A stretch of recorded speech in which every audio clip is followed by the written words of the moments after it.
So ఈరోజు మన inner call సర్కిల్లో మనం ఎంచుకున్నటువంటి టాపిక్ ఏంటంటే మనకు మనసును ప్రశాంతంగా ఉంచుకొని మనకు మనసును క్లీన్ చేసుకుని మనకు కుటుంబ సంబంధాలు ఎలా మెరుగుపరుచుకోవాలి, సంబంధాన్ని ఎప్పుడు కూడా మనం హ్యాపీనెస్గా ఎలా ఉంచుకోవాలి, ఎలా మన కుటుంబ సభ్యులతో ఏకమవ్వాలనేది మన టాపిక్ ఈరోజు. ఓకే, ఈ టాపిక్లో భాగంగా మనం నేర్చుకుంటున్నటువంటి విషయాలు ఏంటంటే, సో భగవద్గీతలో మనం అనుకున్నాం సుఖ దుఃఖాల్లో కూడా మనం ఈక్వల్గా ఉండాలి. అదేవిధంగా ఆ, స్వార్థపూరిత లేదంటే చూడండి, స్వార్థపూరిత ప్రవర్తన విడిచిపెట్టి నిస్వార్థంగా పనిచేయడం వల్ల మన సంబంధాలు నిగారించడానికి సహాయం చేస్తుంది. ఇది భగవద్గీత చెప్తుందండి.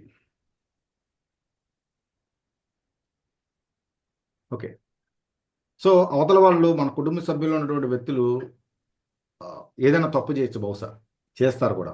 ఎందుకంటే ఎదిగే వాళ్ళ మీద రాలేయడం అనేది సహజంగా ఎక్కడైనా ఉండేటటువంటి ప్రక్రియ కాబట్టి అలా వేసినప్పుడు కూడా వాళ్ళకు ఆలోచన ధోరణి ఎలా ఉంటుందంటే, ఫర్ ఎగ్జాంపుల్ రాళ్ళు వేస్తే బురదలో రాయేశారనుకోండి, తిరిగి మనకి ఏం జరుగుతుంది అక్కడ? మళ్ళీ బురద మన మీదకి వస్తుంది. అట్లా వేయకుండా మనం ఏదైతే నెగిటివ్ మాటలు మాట్లాడుతామో అలాంటి నెగిటివ్కి సంబంధించిన వ్యక్తులు మనం తారసపడతాం కాబట్టి, అలాంటి నెగిటివ్కి సంబంధించినటువంటి ఏదైతే మనం ఇది జరగకూడదు, నాకు ఆర్థిక పరిస్థితి బాగుంటలేదు, ఇలాంటి పదాలు ఎప్పుడైతే మనం పలుకుతుంటామో అలాంటి కష్టాలు మనకు వస్తున్నాయి కాబట్టి కుటుంబ సభ్యుల మధ్య కూడా మనకు ఆలోచన ధోరణి అనేది మారాలి పాజిటివ్గా. ఇలా పాజిటివ్గా ఎప్పుడైతే మనం లేనిది, ఫర్ ఎగ్జాంపుల్ మన కుటుంబం అనేది వ్యవహార శైలి అనేది కొంచెం పర్ఫెక్ట్గా లేదనుకుందాం. ఫర్ ఎగ్జాంపుల్ ఇప్పుడు మనం కొన్ని ఏవైతే లెసన్ మీకు కొన్ని అప్రమేషన్స్ ఇవ్వడం జరుగుతుంది. ఓకే, ఈ అప్రమేషన్స్ కూడా కుటుంబం పట్ల మన వ్యవహార శైలి అనేది పూర్తిగా మార్చేస్తుంది. భగవంతుడు మనకి ఎప్పుడు ఇస్తాడంటే, లేనిది ఎప్పుడైతే ఉన్నదని మనం అనుకుంటామో, లేనిది మనకి ఎప్పుడైతే ఇది ఉన్నది అని మనం మనస్ఫూర్తిగా అనుకుంటామో అప్పుడు మనకి కావాల్సినటువంటి కోరికలు నెరవేరుతాయి. మన కుటుంబ పట్ల కూడా అంతే అండి. మన కుటుంబం వాళ్ళలో చాలామంది దూరం అయ్యారు ఇప్పటికి మనకి చాలామంది. సో వీళ్ళందరూ కూడా మీరు రాయండి అప్రమేషన్స్లో. వీళ్ళందరితో కూడా చాలా హ్యాపీగా, ఆనందంగా, సంతోషంగా ఉన్నాం. సో వాళ్ళు చేసేటటువంటి పనులతో మనం ఏకీభవించకుండా, అంటే ప్రతిదీ కూడా కౌంటర్ చేస్తూ వీళ్ళు ఎలా చేశారు కాబట్టి నేను ఎలా చేశాను అనేది కాకుండా, అవతల వాళ్ళు ఏమి ఇచ్చారనేది కాకుండా మనం ఏమి ఇస్తున్నాం అనే ఆలోచనతో మనం ఉండగలిగినట్లయితే మన యొక్క సంబంధాలు అనేది చాలా స్ట్రాంగ్ అవుతుంది ఫ్రెండ్స్. మన యొక్క సంబంధాలు చాలా స్ట్రాంగ్ అవుతాయి. ఇట్లా భార్య భర్తల పట్ల చూడండి, భార్య భర్త పట్ల, భర్త భార్య పట్ల, అదేవిధంగా భార్య భర్తలు పిల్లల పట్ల, పిల్లలు తల్లిదండ్రుల పట్ల, ఈ యొక్క వ్యవహార శైలి అంతా కూడా భగవంతుడితో ఇంటర్లింక్ అయి ఉందన్నమాట. అంతా కూడా మనం ఎప్పుడైతే భగవంతుడు చూస్తున్నాడు అనే ఆలోచన, వింటున్నాడు అనే ఆలోచన, భగవంతుడు ప్రతిదానికి సాక్షిగా ఉన్నాడనే ఆలోచన ఎప్పుడైతే మనం కలిగి ఉంటామో, అద్భుతమైన మనకి ఈ యొక్క స్పిరిచువాలిటీ, ఆధ్యాత్మిక చింతన అనేది ఏర్పడుతుంది ఫ్రెండ్స్. ఇదే భగవంతుడు వెళ్ళి మనం 10 లీటర్ పాలు తీసుకెళ్ళి మనం వెళ్ళి పోసినా వాడి ఇంటికి వచ్చి తల్లిని రకరకాలుగా తిడుతున్నాడు అనుకోండి, లేదంటే భగవంతుడి పేరు చెప్పి ఒక 500 మందికి నువ్వు అన్నదానం పెట్టినా, లేదంటే వాడు వచ్చి ఇంటి దగ్గరకు వచ్చి వాడి భార్య మీద వెళ్ళి కలబడి రకరకాలుగా ఆ, హింసాత్మకమైన పనులు చేశాడు అనుకోండి, తిడుతున్నాడు తన భార్యని వెళ్ళి. ఇప్పుడు ఈ యొక్క 500 మందికి చేసినటువంటి పుణ్యం కరెక్టేనంటారు? అది చెల్లుతుందా? చెల్ల సార్. రైట్. ఇది ఎందుకంటే మై డియర్ ఫ్రెండ్స్, భగవంతుడు అనే అర్థానికి పర్ఫెక్ట్ మీనింగ్ ఏంటంటే, మనం ఎప్పుడైతే తోటివారిలో మనం అనుకున్నాం అందరూ కూడా భగవంతుని స్వరూపమే. ఇప్పుడు ఒక భర్త భార్య ఏకమయ్యారంటే ఇంతకుముందు ఎంత ఎలాంటి ఆలోచన కలిగి ఉండి మనం భగవంతుని అడిగాము. సో నాకు అలాంటి భార్య కావాలి. ఒకసారి ఆలోచించండి, మీ చుట్టుపక్కల ఉన్న వాళ్ళందరినీ ఒకసారి మీకు మీరు ఊహించుకోండి, ఒకసారి చూడండి, గమనించండి. ఒక ఆమె ఏం చేస్తుందంటే బాగా గొడవలు పెట్టుకుంటుందండి, ఎమోషనల్గా కంట్రోల్ ఉండదు.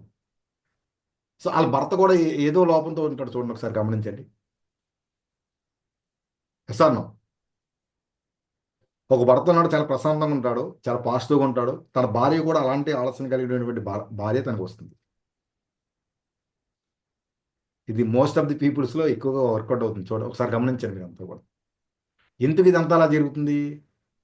వాళ్ళకు చిన్నప్పటి నుంచి కూడా వాళ్ళ తల్లిదండ్రులు తెలుసో తెలియకో ఈయనకి వేసినటువంటి మాటలు కానివ్వండి, లేదంటే ఈయన ఎప్పుడైతే నాకు ఇలా ఉండకూడదు, అలా తల్లిదండ్రులు నెగిటివ్గా ఉన్నప్పటికీ కూడా ఇద్దరు పర్సన్లు ఉంటారన్నమాట అండి. రవి అనే పర్సన్, కృష్ణ అనే పర్సన్, రాము అనే పర్సన్. ఈ కృష్ణ అనే పర్సన్ ఎలా ఉంటాడంటే తల్లిదండ్రులు బాగా నెగిటివ్గా ఉన్నారు, రోజు గొడవ పెట్టుకుంటుంటారు. ఇతను ఎలా ఏర్పాటు చేసుకుంటాడంటే నేను నా తండ్రిలా ఉండాలి లేదా నా తల్లిలా ఉండాలని చెప్పేసి ఏం చేస్తాడంటే వీళ్ళని మోడలింగ్ చేస్తాడండి ఇతను. ఇతను కూడా వాళ్ళకి బిహేవియర్ బట్టి వాళ్ళకి ఆ, ఏదైతే మనస్తత్వం కలిగి ఉన్నాడో అతను కూడా అలానే ఎదగడం జరుగుతుంది అనమాట. ఇంకా రాము రాము ఏం చేస్తాడు, ఆ చిన్నప్పటి నుంచి కూడా ఆ తల్లిదండ్రులు కొట్టుకోవడం తిట్టుకోవడం ఇవన్నీ చూసి వాళ్ళకి తండ్రి డ్రింకింగ్ చేయడం, లేదంటే తల్లి ఎక్కువగా బాగా అందరిని బ్లేమ్ చేయడం ఇవన్నీ చూస్తుంటాడు, గమనిస్తాడు. సో ఇట్లా నేను ఉండకూడదు, ఇది నాది కాదు అసలు, నా ఈవెంట్ నాకు నాకు నచ్చట్లేదని చెప్పేసి ఏం చేస్తాడంటే బయటకు వచ్చి ఎవరైతే పాజిటివ్గా ఉంటున్నారో వాళ్ళని ఎక్కువగా ఫాలో అవడం చేస్తుంటాడు. ఇట్లా ఉండకూడదని వ్యతిరేకన భావన పెట్టుకుంటాడు, ఇతను పెట్టుకున్నాడు, అతను పెట్టుకున్నాడు. ఓకే, ఇట్లా ఎవరైనా పిల్లలు ఎట్లా అవ్వారంటే కేవలం తల్లిదండ్రులు బట్టి అవుతారండి. బయట సమాజంలో ఉన్నటువంటి ఆ, అది మోస్ట్ ఆఫ్ ది తక్కువ పర్సెంట్. బాగా చాలా చాలా ఇంపార్టెంట్ లెసన్స్ ఫ్రెండ్స్. ఈరోజు మన పిల్లల్ని మనం నేర్పించకపోతే ప్రపంచంలో ఎవరు కూడా నేర్పించలేటువంటి విద్య. చాలా చాలా ఇంపార్టెంట్. ఆధ్యాత్మిక విద్య అనేది ఈ రోజుల్లో చాలా కొదువైపోయింది. ఓకే, సో దయచేసి మనం అందరం కూడా మన పిల్లల పట్ల మన కుటుంబం పట్ల ఇవన్నీ కూడా వ్యవహారశైలి కలిగి ఉండాలి. సో ఇదే విషయాన్ని మనం చూసినట్లయితే బైబిల్ ఏం చెప్తుందో చూద్దాం. బైబిల్లో ఆ, ప్రేమ ప్రేమలో ఓపిక, దయ ఉంటే, అహంకారం లేకుంటే సంబంధాలు మరింత బలపడతాయంట ఫ్రెండ్స్. బైబిల్లో చెప్పినటువంటి విషయం. ప్రేమలో, ప్రేమించడంలో, ప్రేమలో ఓపిక ఉండాలి. అదేవిధంగా దయ కలిగి ఉండాలి మనం. అహంకారం కూడా లేకుంటే, అహంకారం ఉండకూడదు. మళ్ళీ నేను ప్రేమ చూపిస్తున్నాను కదా, నేను దయ ఎలలేని దయ ఎక్కువ చూపిస్తున్నాను, కానీ అహంకారం ఉంటే అవి మళ్ళీ వీక్ అయిపోతాయి. అదేవిధంగా మరొక మాట ఏం చెప్తున్నారు బైబిల్లో, క్షమించడం అనమాట. క్షమాపణ కోసం చెప్తున్నాడు చూడండి. మనం ఇదే కదా నేర్చుకుంటున్నాం, ప్రతిరోజు రాస్తున్నాం. ఒకరినొకరు క్షమించుకోవడం ద్వారా శాంతి అంటే కామ్నెస్, నమ్మకం, ట్రస్ట్ పునరుద్ధరించబడతాయి. చూడండి ఎంత గొప్ప మాట చూడండి ఇది. క్షమించారండి మనం. సార్ లేదు సార్, ఎవరైతే నాకు ఫేవర్ ఉంటారో వాళ్ళని క్షమిస్తాను సార్, మిగతా వాళ్ళని క్షమించాను. ఇది వర్కౌట్ అవుతుందా? అవ్వదు. సో అవతల పర్సన్ మనకి మేలు చేసినా మేలు చేయకపోయినా, కీడు చేసినా కీడు చేయకపోయినా, మంచి చేసినా మంచి చేయకపోయినా, ఆనందాన్ని ఇచ్చినా దుఃఖాన్ని ఇచ్చినా, సంతోషాన్ని ఇచ్చినా దుఃఖాన్ని ఇచ్చినా, ఏం చేసినప్పటికీ కూడా ఆ వ్యక్తిని మనం క్షమించాలి, మనస్ఫూర్తిగా క్షమించాలి. అప్పుడు మాత్రమే మనకు ఒక ట్రస్ట్ బిల్డ్ అవుతుందండి, మనశ్శాంతి వస్తుందో. చూడండి ఇంకొక చిన్న ఆ, ఇచ్చాడు, చిన్న లెసన్ కూడా ఇచ్చాడు అందులో. మిగతా వాళ్ళలో మనం ఎలా ప్రవర్తించమని కోరుకుంటామో అలాగే మనం ప్రవర్తించాలి. మనం ఏమనుకుంటామంటే సాధారణంగా, బా అవతల వాళ్ళు నాకు ఎంత గౌరవిస్తే బాగుంటుందో, ఉం? అంతే కదండి.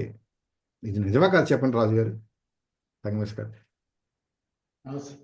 ఇప్పుడు ఆ, అవతల వ్యక్తి నాకు ఎంత రెస్పెక్ట్ ఇస్తే, ప్రతి వ్యక్తి కూడా చూడండి, కోట్లు సంపాదించేటువంటి వ్యక్తి అయినా, రోడ్డు సైడు ఫ్రూట్స్ అమ్ముకున్నటువంటి వ్యక్తి అయినా, ఓకే, హల్వా అమ్ముకున్నటువంటి వ్యక్తి అయినా సరే, కోరుకునేటువంటి వ్యక్తి వాళ్ళకు ఉండేటువంటి కామన్ పాయింట్ ఏంటంటే గౌరవం. ఈ గౌరవాన్ని ఎప్పుడైతే ఇస్తామో వాళ్ళు ఎప్పుడు కూడా మిమ్మల్ని లైఫ్లో మర్చిపోరండి. రెస్పెక్ట్, మనం రెస్పెక్ట్ కోరుకుంటాం, చాలా ప్రశాంతంగా ఉండాలని కోరుకుంటాం, చాలా రెస్పెక్ట్ కోరుకుంటాం, గౌరవం ఇవ్వాలని కోరుకుంటాం, ఇవన్నీ కూడా కోరుకుంటాం. కానీ అవతల వాళ్ళకి మనం ఎందుకు ఇవ్వం? అవతల వాళ్ళు ఎందుకు ప్రేమించాం? ప్రేమను కూడా కోరుకుంటాం కదా. ఓకే, ఇది ఇవ్వగలగాలి. రైట్. Thank you. మరొక పాయింట్, ఇప్పటివరకు మనం ఏం చేసాం? కేవలం మన మీన్స్ బైబిల్లో చెప్పుకున్నాం, భగవద్గీతలో కూడా కొన్ని కొన్ని చిన్న చిన్న లెసన్స్ నేర్చుకున్నాం. ఇది ఖురాన్ కూడా చూద్దామండి. మరి ఖురాన్లో ఏం చెప్తున్నాడు? సహనం మరియు క్షమించగలిగిన వ్యక్తికి ఆ ఇహపరాల్లో సత్ఫలితాలు లభిస్తాయి. చిన్న పాయింట్ అండి, ఇది ఎక్కువ కూడా కాదు. దీని గురించి మనం కొద్దిగా విశ్లేషించుకుందాం. ఎట్లా ఏమన్నాడు? సహనం మరియు క్షమించగలిగిన వ్యక్తికి ఇహపరలోకాలలో సత్ఫలితాలు లభిస్తాయి.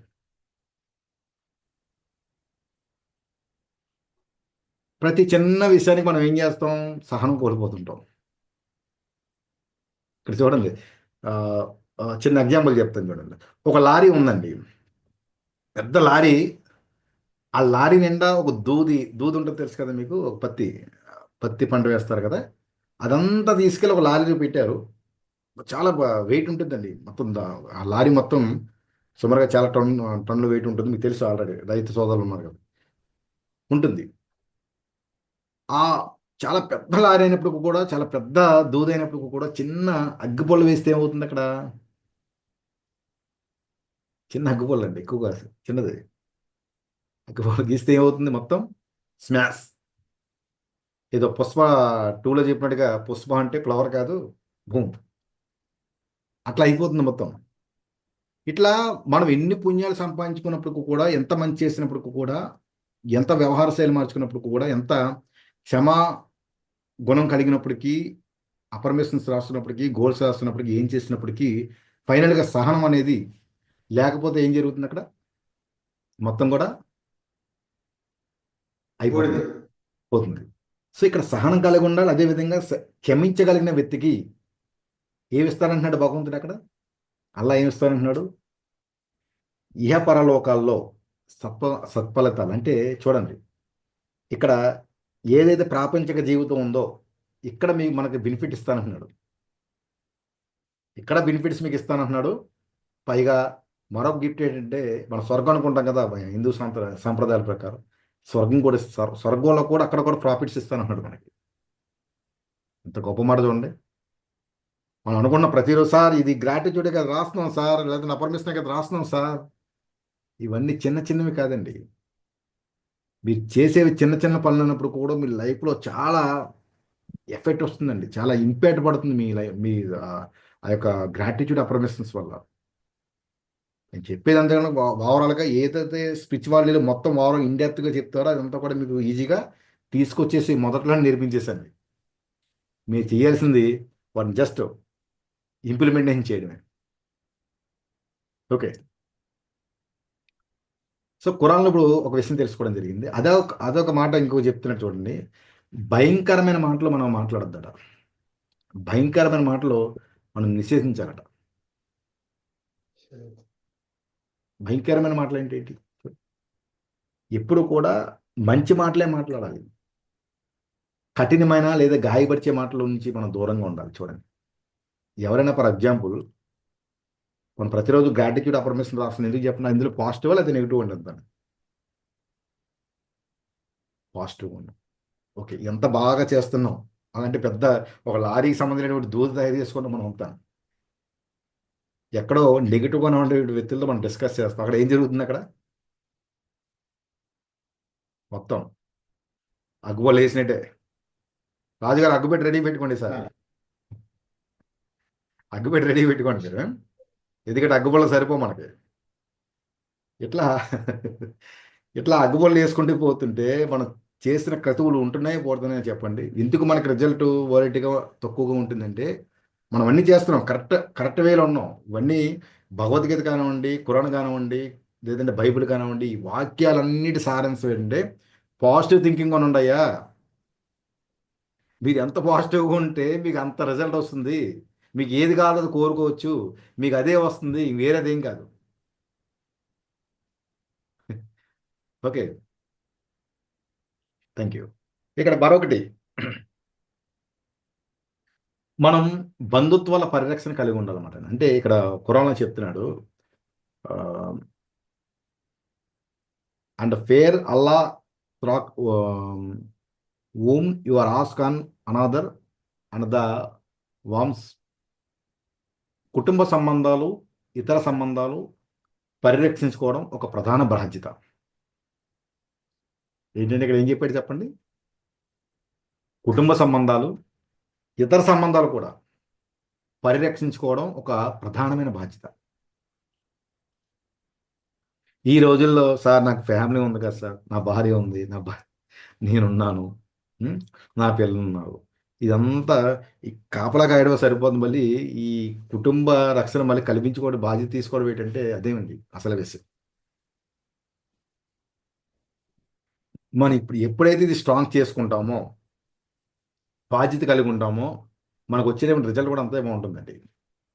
కుటుంబ సంబంధాలు అనేది ఇది ఏదో మనకు అనుకుని ఏదో కలుపుకున్నదా, లేదంటే భగవంతుడు ఇచ్చినటువంటి సంబంధం చెప్పండి.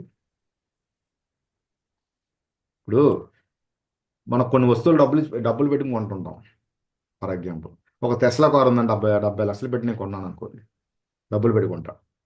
లేదంటే ఒక డూప్లెక్స్ హౌస్ కొన్నాను, డబ్బులు పెట్టుకుంటా. కుటుంబ సంబంధాలు మనం డబ్బులు పెట్టుకున్నాగలమా? లేదంటే భగవంతుడు ఇచ్చిందా? కరెక్ట్గా చెప్పాడు మేడం గారు. కరెక్ట్. సో మనం స్ట్రేంజర్ సీక్రెట్ ప్రతిరోజు ఎవరు వింటున్నారా మీరందరూ? వింటున్నారు కదా. అందులో మాట చెప్తుంటాడండి, విచిత్రం ఏంటో కానీ ఏదైతే మనకి మనీ కూడా అంటాడు, ఒక మాటలో చెప్పేస్తాడు తను, చీప్ అని చెప్తాడు తను. డబ్బులను కూడా చిన్న చూపుగా చెప్తాడు. ఎందుకంటే డబ్బులు పోతే మళ్ళీ సంపాదించవచ్చు మనం. లేదంటే ఏదట వెహికల్ ఏదన్నా, నాకు ఫర్ ఎగ్జాంపుల్ ఒక ల్యాప్టాప్ ఏదో కాలిపోయిందండి అనస్పేటలో, ఇప్పుడు పక్కన ల్యాప్టాప్ ఉందని, అది ఏదో అయింది, అది వీటింగ్ వచ్చి ఏదో మొత్తం ఏదో సంథింగ్ జరిగింది, కాలిపోయింది. మళ్ళీ తెచ్చుకుంటానా లేదా? ఇట్లా మనం తెచ్చుకునేవి కొన్ని ఉంటాయి, తెచ్చుకోలేనివి కొన్ని ఉంటాయి. సహజ మనతో పాటు కొన్ని మనతో పాటు కొన్ని, మనం ఎలా అయితే వచ్చామో మనతో పాటు కొన్ని వస్తాయండి.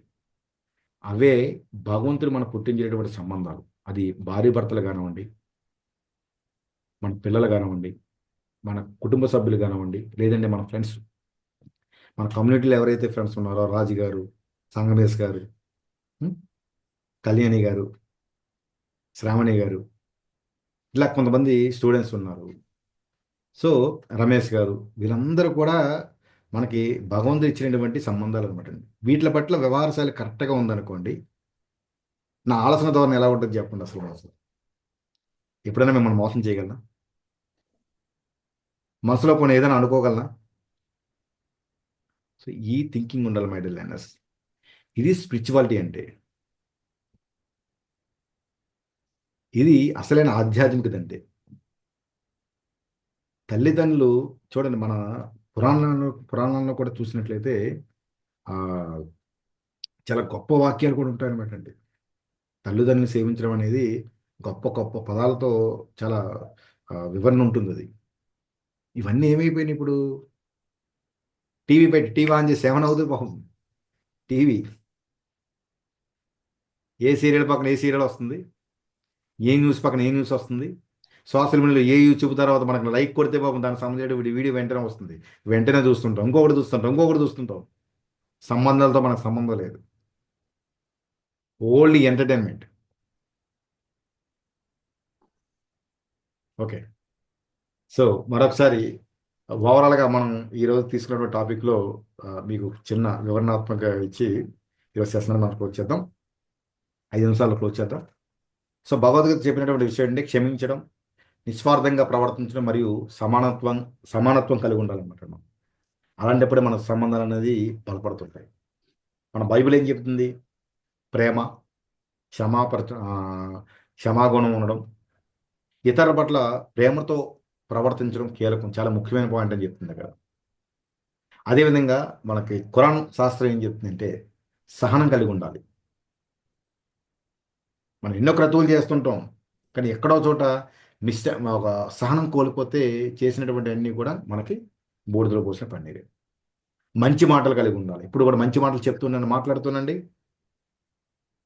బంధుత్వాలు కూడా మీరు బాగా స్ట్రాంగ్ చేసుకోండి. ఎందుకంటే మనం చూడండి, మన మైండ్ కానివ్వండి, మనకు ఆలోచనలు కానివ్వండి, సత్య సామర్థ్యాలు కానివ్వండి, తల్లిదండ్రులు కానివ్వండి, ఇవన్నీ కూడా ఒకరిస్తే కొనుక్కోలేమండి.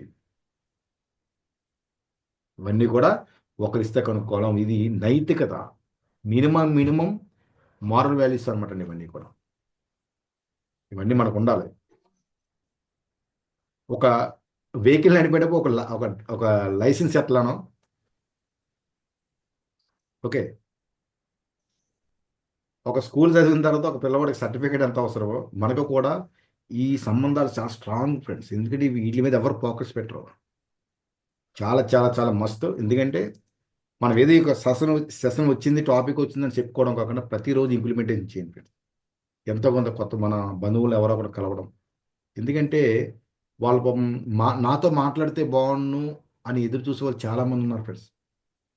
ఎవరైనా మాట్లాడతారేమో, నా కష్టాలు చెబితే వినేవాళ్ళు ఎవరైనా ఉన్నారా ప్రపంచంలో అనేవాళ్ళు ఎదురు చూసేవాళ్ళు చాలామంది ఉన్నారు. అందులో మన బంధువులు కూడా ఉన్నారు. అసలు రిలేషన్ స్ట్రాంగ్ చేసుకోండి. అది మళ్ళీ మనకు రాదు, భగవంతుడు ఇచ్చాడు కాబట్టి. అది కూడా ప్రాఫిట్ అండి.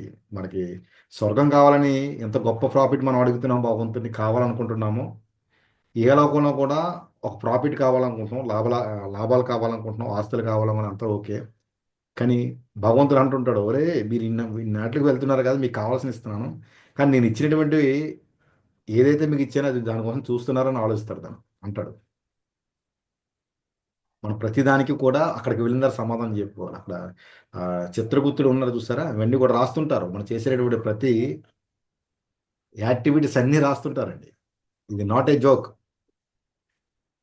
మన వేదాలు, ఉపనిషత్తులు ఇవన్నీ కూడా ఏదో ఆ, ఏదో ఒక సినిమాటిక్గా ఉన్నాయనుకుంటాం కాదండి. ఇవన్నీ కూడా రియాలిటీ. మనం చేసేటటువంటి ప్రతి పాపాలకు కూడా ఒక చిట్టా ఉంటుంది. బైబిల్లో కూడా నిత్య నిత్య స్వర్గం ఉంటుంది, పరలోకం ఉంటుంది అంటాడు బైబిల్లో.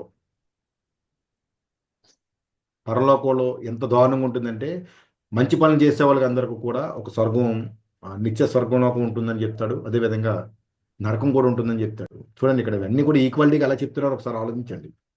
ఇది నేనేదో తీసుకొచ్చినటువంటి విషయాలు కాదు ఇక్కడ.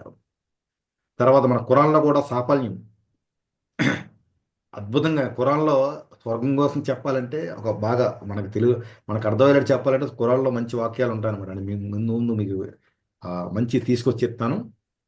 సో ఇవన్నీ ఎందుకు ఎక్కడెక్కడో ప్రపంచంలో విదేశాల్లో పుట్టినటువంటి గ్రంథాలు ఏవైతే ఉంటాయో ఇవన్నీ ఇంటర్లింక్గా ఎందుకు కామన్ పాయింట్ ఉంది చెప్పండి. అసలు కామన్ పాయింట్ ఎందుకు ఉంది? ఎక్కడ పుట్టినప్పుడు ఎందుకు వాళ్ళ రకరకాల భాషలు ఎందుకు క్రియేట్ చేయడం జరిగింది అని అంటే కేవలం వాళ్ళ ప్రదేశాల్లో వాళ్ళ గ్రంథాలు వాళ్ళకి అర్థం అవడానికి. మనం ఏం చేస్తున్నాం? మన హిందువులు అయితే బాగా పవిత్రులం కదండి. మనం చాలా శుభ్రం, ఎక్కువ క్లీన్ చేసి బాగా ఇది కదా.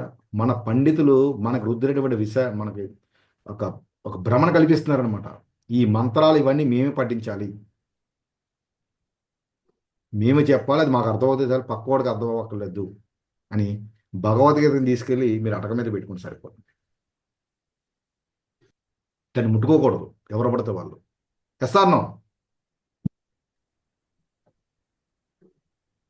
అదేవిధంగా మన క్రైస్తవ సోదరులు, ఇంటికి ఫ్యామిలీకి 3 గ్రంథాలు ఉన్నాయండి. ఆయన ప్రతి ఫ్యామిలీలో ఒక చిన్న పిల్లవాడికి కూడా గ్రంథం ఉంటుంది. మదర్కి, ఫాదర్కి, వీళ్ళందరికీ ఒక్కొక్క గ్రంథం అనమాట. అందరికీ గ్రంథాలు ఉన్నాయి. బైబిల్ ప్రతి ఒక్కడికి ఉంది. కానీ ఇంప్లిమెంటేషన్ ఎవరు చేస్తున్నారండి? జీరో. మన ముస్లిం సోదరులు వాళ్ళేం తక్కువ తింటారు కదా మనకన్నా. అసలు వాళ్ళ ఖురాన్ ముట్టుకోరు వాళ్ళు. ఇవన్నీ ఎవరైతే మనం విశ్లేషించి ఓవరాల్గా ఇవన్నీ కూడా నేను చూసినటువంటి విషయాలు ఏంటంటే 3 చెప్పేటటువంటి విషయాలండి. మన బంధుత్వం, మన ఫ్యామిలీ. Good evening sir. మన ఫ్యామిలీ రిలేషన్ కోసం ఎంత ఇప్పుడు ప్రీవియస్గా మనం తెలుసుకున్నాం. కుటుంబ విలువలు అంటే మనం గతంలోకి మనం వెళ్ళాం కానండి, ప్రజెంట్ మన చేతిలో ఉంది. భవిష్యత్తుని మనం నిర్మించుకోగలం. ఓకే. సో భగవంతుడు ఇచ్చినటువంటి సంబంధాలు ప్రతిదీ కూడా బలపరుచుకుంటూ ఒక భార్య ఒక భర్త పట్ల, ఒక భర్త ఒక భార్య పట్ల, ఒక పిల్లలు తన తల్లిదండ్రుల పట్ల, అదేవిధంగా మనం మన కుటుంబ వ్యవహార శైలి పట్ల, వీళ్ళందరి పట్ల మనం ఎలా ఉండాలనేది నేను చెప్పేటువంటి విషయాలు కాదు మేడం. అసలు ఏదో చెబుదామని మిమ్మల్ని ఏదో కన్విన్స్ చేద్దామని కాదు. అక్కడ మీకు ఆల్రెడీ తీసుకొచ్చాను 3 గ్రంథాల నుంచి కూడా సో అండ్ సో ఎక్కడెక్కడ ఏం పదాలు ఉన్నాయని కూడా మొత్తం మీకు విశ్లేషించి చెప్పడం జరిగింది. ఇవన్నీ కూడా ఎవరెవరికో కాదు, ఓవరాల్గా భగవంతుడు మనం చెప్పేటువంటి విషయాలే. ఇవన్నీ మనం ఎప్పుడైతే పర్ఫెక్ట్గా చేయగలుగుతామో, ఆధ్యాత్మిక చింతన అంటే వేరేదేం కాదు. ఆధ్యాత్మిక చింతన అంటే మనం ఎప్పుడైతే మన తోటివారి పట్ల, మన పట్ల, మన బంధువుల పట్ల, మన పిల్లల పట్ల, భార్య భర్త పట్ల, భర్త భార్య పట్ల వ్యవహార శైలి కలిగి చూడండి, భగవంతుడు చూస్తున్నాడు. నేను నా భర్త పట్ల ఏదైనా ఏదైనా ఒక అనుకోకుండా ఏదైనా మనసులోనైనా స్మరిస్తే నా హృదయాల్లో ఉన్నటువంటి మాటలు కూడా, అనుకునేటువంటి మాటలు కూడా భగవంతుడు వింటున్నాడు అనే ఆలోచన కలిగి ఉండాలండి. ఇది నేను చెప్పేటటువంటి వాక్యాలు కాదు, మనం ఆధ్యాత్మికతలు ఏవైతే గ్రంథాలు ఉన్నాయో భగవద్గీత, బైబిల్ కూడా చెప్పినటువంటి విషయాలు ఇవి.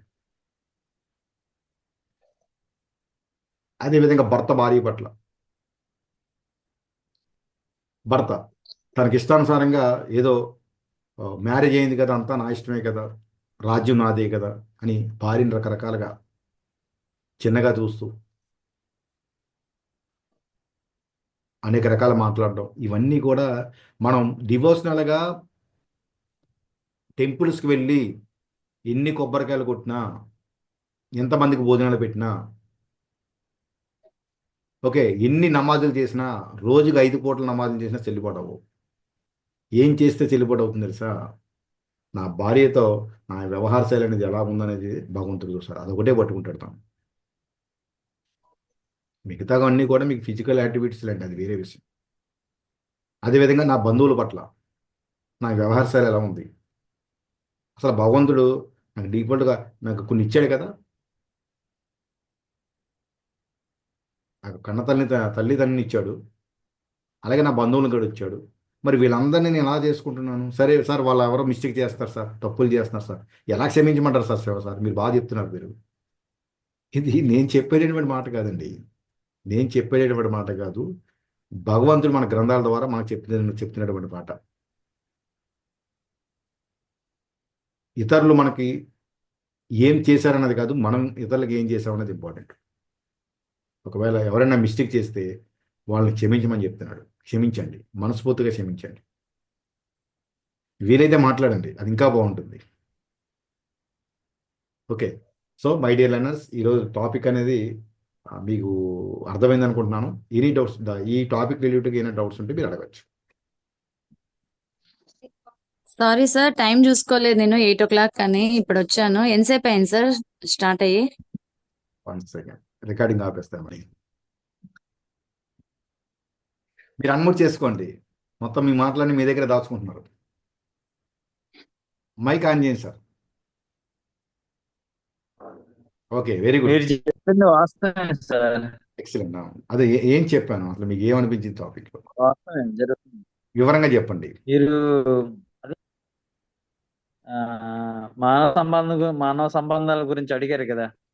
ఫ్రెండ్స్ కానీ బంధువులు కానీ ఎస్ సార్. క్షమించే గుణం కలిగి ఉండాలన్నారు కదా. వాస్తవం మీరు చెప్పింది, దీనికి నేను అంగీకరిస్తున్నాను. మీకు ఎలా అనిపించింది?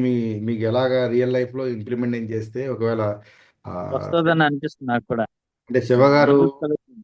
అంటే శివగారు అదే శివగారు అడుగుతారు కాబట్టి ఇంప్లిమెంట్ ఏం చేయాలనిపిస్తుందా, లేదంటే ఎవరన్నా దానికి ఉన్నారు? ఎవరైనా ఎవరైనా మిగతా వాళ్ళు ఉంటారు కదా, మా వాళ్ళు చుట్టాలు. ఓకే, ఇదంతా చేస్తారు కదా, చేసేటప్పుడు రిజల్ట్ నేను ఏదో రిజల్ట్ ఇస్తా అప్రిసియేషన్ అంటే మీకు ఏదైనా ఇస్తానని మీరు అనుకుంటే చేస్తారా, లేదంటే ఎవరికైనా భయపడి చేస్తారా అక్కడ? బయట కాదు, ఓన్ గా చేస్తాం. సమ్ పర్సన్ ఎవరైనా చూస్తున్నారా మీరు చేసేటప్పుడు? అదే భగవంతుడు చూస్తున్నాడు కదా, మూడో వ్యక్తి తనే కదా. Very good, excellent. ఒకవేళ చేయకపోతే వచ్చే నష్టాలు ఏంటి? చేయకపోతే మానవ సంపాదనలు దెబ్బతింటాయి. ఖచ్చితంగా. ఖచ్చితంగా. ఓకే. వెరీ ఇప్పుడు చేయలేదు. One more. తక్కువ తక్కువ. తక్కువ మేము ఇప్పటి వరకు చేసింది తక్కువ. చేసింది తక్కువ. ఇప్పుడు నుంచి ఏమనుకుంటున్నారు? ఎక్కువ చెయ్యాలి. Very good, excellent, more power to sir. Great, wonderful. So Raju గారికి ఒకసారి అందరూ కూడా చాట్ బాక్స్లో ఎంపీటీవీ అని టైప్ చేయండి, మోర్ పవర్ టు యూ.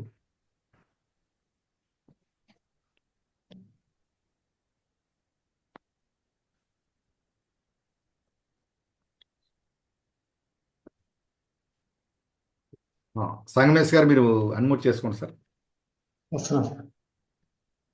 5 నిమిషాలు ఓవరాల్గా ఈ ఎంటైర్ ఇది టాపిక్ ఎలా మీకు ఎలా అనిపించింది, ఏంటి అసలు మీకు అర్థమైనటువంటి విషయాలు ఏంటి? Okay sir. ఓకే, ఒక్క నిమిషం సార్.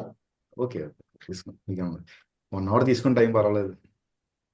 సార్ నాకు చాలా బాగా అనిపించింది సార్. ఇది మా ఫ్యామిలీతో చూపించుకో, ఇద్దరం కలిసి విన్నాం కదా సార్.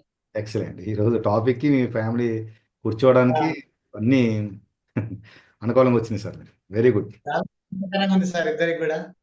ఇదంతా కూడా ఫ్యామిలీ మెంబర్స్ అందరూ వీలైతే అంటే పక్కనే కూర్చోబెట్టండి, ఎందుకంటే ప్రతి టాపిక్ కూడా ఇంటర్లింక్ ఉంటుంది కదా. అవును సార్. ఓకే, చెప్పండి సార్. చాలా బాగుంది సార్. ఏదన్నా చేసేటప్పుడు భగవంతుడు అనేటువంటి ఒక ఉన్నాడు మనకు. ఏదైనా మాట్లాడేటప్పుడు కూడా చూసి మాట్లాడాలి, అందరితోటి సంబంధాలు మంచిగా మెరుగుపరుచుకోవాలి. నాకు అనిపించింది అది సార్. ఇట్లా అనిపించింది. ఒకవేళ మరి మెరుగుపరుచుకోకపోతే మనకు వచ్చినటువంటి నష్టాలేంటి, మెరుగుపరుచుకుంటే వచ్చేటటువంటి లాభాలేంటి? వ్యతిరేకమైన వస్తాయి సార్. వినియోగించుకుంటే మంచి ఫలితాలు వస్తాయి. భగవంతుడు చూస్తాడు, ఏది వల్ల అది ఇస్తాడు. మంచి కోరితే మంచి ఇస్తాడు, చెడు అనుకో చెడు బిహేవ్ చేసి చెడు ఇస్తాడు సార్. సార్ నేనేమంటానంటే, నాకు కీడు చేసే వాళ్ళకి నేను ఎందుకు నేను రిలేషన్ పెంచుకోవాలని అనుకొస్తున్నా. మీరు దానికి మీరు ఇచ్చే సమాధానం ఏంటి? నాకు కీడు చేస్తారు చాలా మంది, కొంతమంది చేశారు, వాళ్ళని అసలు తలుచుకుంటేనే నాకు వైబ్రేషన్ పుడుతుంది, నెగిటివ్ పుడుతుంది. వాళ్ళందరూ ఆర్ఎన్ సిస్టమ్ ద్వారా, శివసార్ ద్వారా మాకు తెలుసుకున్నది, వాళ్ళందరినీ క్షమించాలి. క్షమిస్తున్నాను, వాళ్ళందరినీ క్షమిస్తున్నాను ఇప్పటి నుంచి. అదే, ఇవన్నీ కూడా భగవంతుడు మనకు ప్రసాదించినటువంటిదండి. ఇప్పుడు శివాసారైనా, శివాసార్ ఏం కాదు, మనకన్నా అతీతంగా ఉన్నటువంటి పవర్ ఉంది కాబట్టి ఆ పవర్నే మనం ఎక్కువగా స్మరించుకోవాలి, రైట్? శివాసార్ మీ ద్వారా, మీ ద్వారానే మాకు. అవును, ఇదంతా ఆయన ద్వారా జరుగుతుంది అంతా. ఆయన ద్వారా జరుగుతుంది. అదే సార్. అనిత సార్ మా మిస్సెస్ పేరు. నమస్కారం, మాట్లాడండి. మీరు ఏం చేస్తుంటారు? మీరు ఏంటి? House wife sir. House wife. House maker అండి మీరు? హౌస్ మేక్ కాదు, house maker. Very good, more power to madam. వింటున్నాను మేడం, ప్రతి వీక్లీ కూడా మీరు కూర్చుంటే కొత్త విషయాలు తెలుసుకోవడం వల్ల ఏం జరుగుతుందంటే మనకి జ్ఞానం పెరుగుతుందండి. ఈ పెరిగినటువంటి జ్ఞానం మన పిల్లలకి ఎప్పుడైతే షేర్ చేస్తామో వాళ్ళు బయట ప్రపంచంలో పొందలేనిది ఇక్కడ పొందుతారు, కాబట్టి మనతో ఎక్కువగా రిలేషన్ బిల్డ్ చేసుకుంటారు. Okay, thank you so much. Thank you sir. Thank you. ఈరోజు సెషన్ అనేది ఎలా ఉంది? నమస్తే సార్ చెప్పడం మర్చిపోయాను, సంగమేష్ గారి పాట ఎలా ఉంది సార్? మన ఆ,